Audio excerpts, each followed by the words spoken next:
Hey! Thanks for joining me today. My name is Sildra and today we're playing Diablo 3. Currently Diablo 3 is on the Reaper of Souls expansion pre-patch.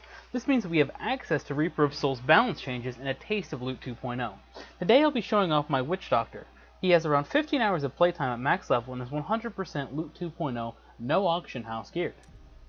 The build that I'm going to be showing is called a Fetish Army build, and even though I have a few legendaries that make this build more optimal, this build requires no specific legendaries and the concept build is very straightforward.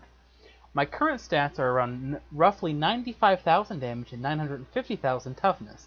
I started using this build at around 30,000 damage and 200,000 toughness.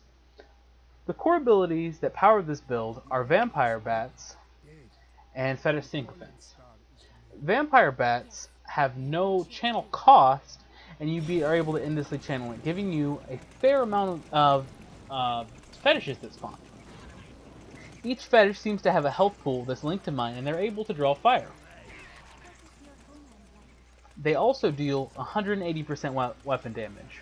With this build, I have on average 6 fetishes and up to 12 on larger packs. With 6 of them following me around, if they're attacking once per second, they're doing roughly 1,000% weapon damage per second, and all I really have to do is sit here and channel.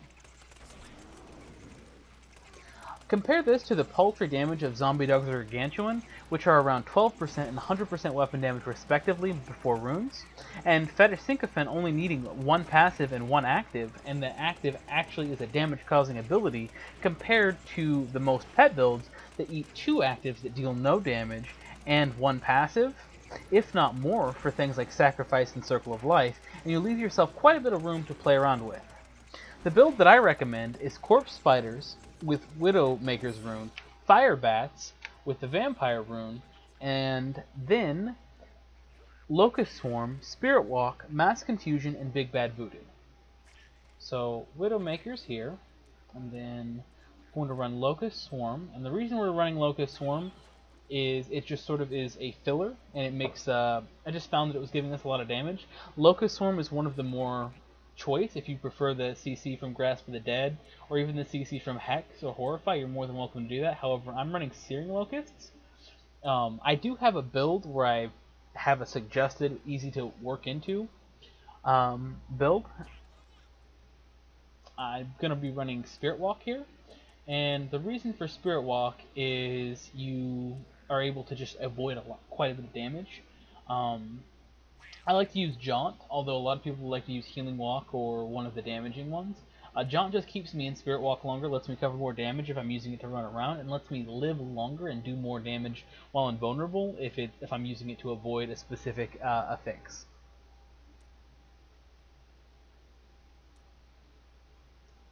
Big Bad Voodoo. Or sorry, no, we'll run Paranoia in this slot. Which Mass Confuse rune you use is completely up to you. For group play, I usually run Paranoia, and for solo play, I usually run Mass Hallucination. And then I run Big Bad Voodoo, and I usually run Slam Dance.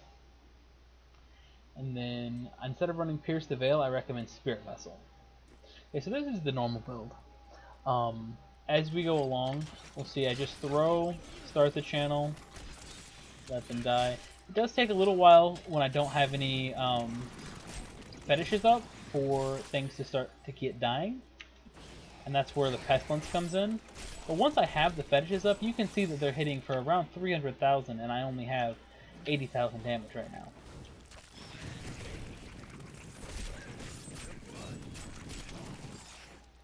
So talk to Rumford.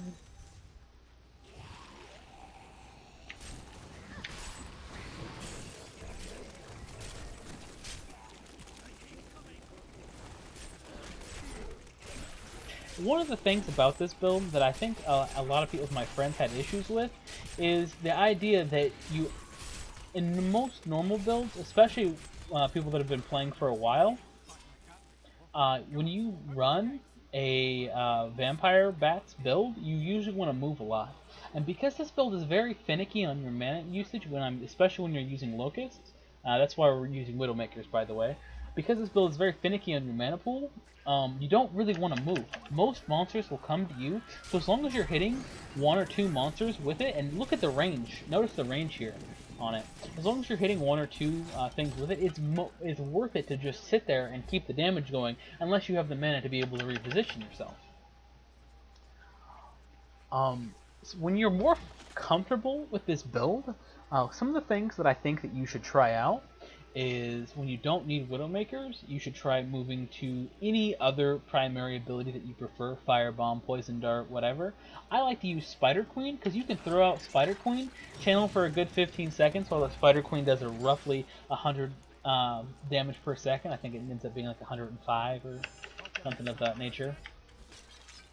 And just let that do damage. The downside is if you mismanage your mana pool, you can end up getting yourself in a little bit of trouble.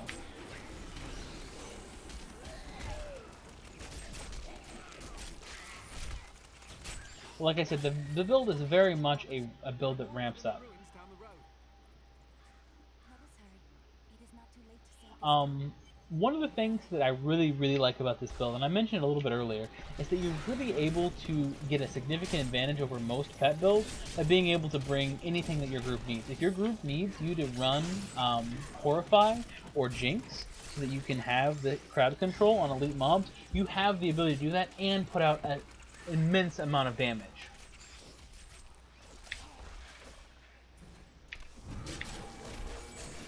See, I missed with my my Locust Swarm there. And while you're able to do that, you're still able to feel like you're contributing to the group, and that's what I like most about it. This is mostly a party build because I like to have somebody standing in front of me, but as you can see on Torment 3, I have enough toughness that nothing really bothers me. One of the other big changes is you are able to drop Spirit Vessel for Pierce the Veil, and that gives you less uptime on your Spirit Walk. However, once you've got your mana management down, you're really able to push out quite a bit more damage with Spirit Vessel.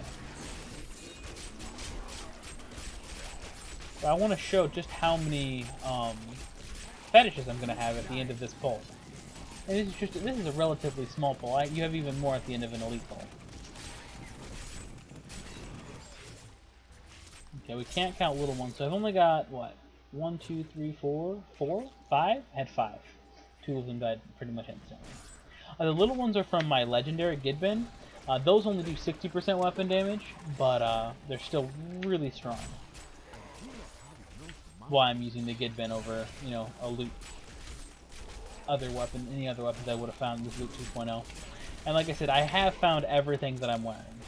Either with me or somebody in my group that didn't need it gave it to me.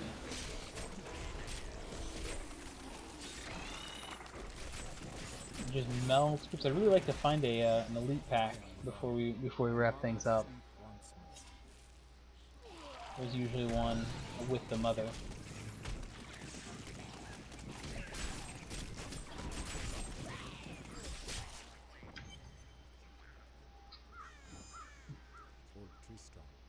Diablo's evil is everywhere.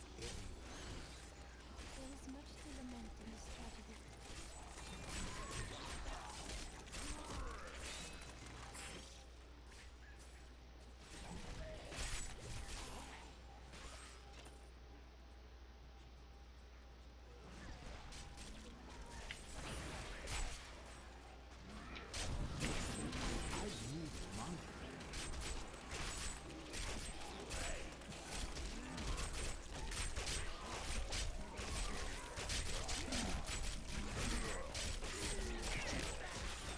To sit here and turret.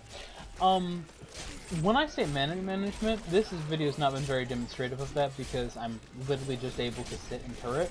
The trouble with mana management comes with having to reposition yourself due to affixes.